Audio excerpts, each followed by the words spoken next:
पापा क्यों नहीं आए? वो भी आ जाते। मैंने तो कहा था कि तुम भी चलो, पर बोले कि नहीं तुम ही चली जाओ अकेली, मैं यहीं ठीक हूँ। और वैसे भी फिर दादी के पास कौन रुकता, एक जने का होना वहाँ पे ज़रूरी था। वैसे दादी ठीक है अब? हाँ ठीक है। दामाद जी कब तक आएंगे? बहुत देर हो गई अब तो, इस टाइम तक तो आ जाते थे, पर आज ही वो। अच्छा फिर चलूँ अब, नहीं तो फिर बहुत देर हो जाएगी। मम्मी 10 मिनट और रुक जाओ ना, क्या पता आने वाले ही हों। अरे बेटा देर हो जाएगी, बस 10 मिनट रुक जाओ। देखो मम्मी आई हैं। कैसे हो दामाद जी? ठीक हूँ। सुनो मेरे लिए चाय बना देना और बेडरूम में ले आना। अरे मम्मी आई हैं, कम से कम नमस्ते तो कर लो। क्यों, ये कोई वीआईपी है जो इनके आगे हाथ जोड़ूं मैं?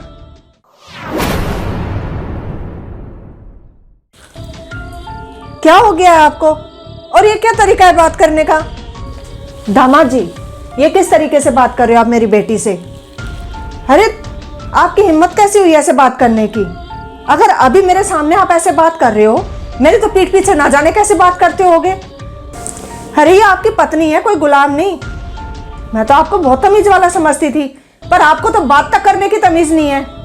आप तमीज की बात करती हो? काश थोड़ी सी तमीज ना अपनी बेटी को भी सिखा देती। बस कीजिए, बहुत हो गया।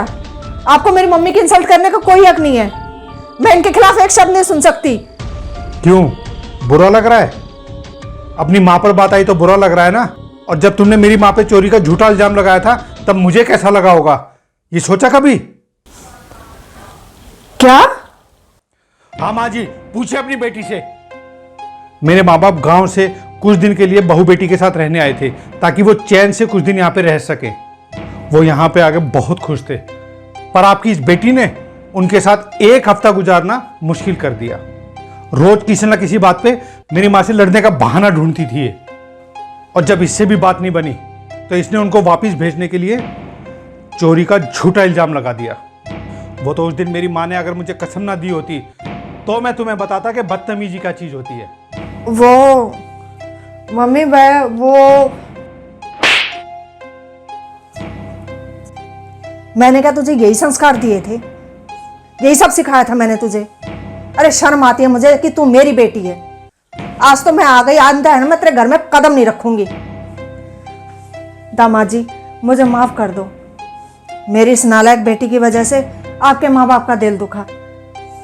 इसकी तरफ से भी मैं आपसे माफी मांगती हूँ। अरे तुझ जैसी बहुएं ही होती हैं जो माँ बाप को उनके बच्चों से अलग कर देती है।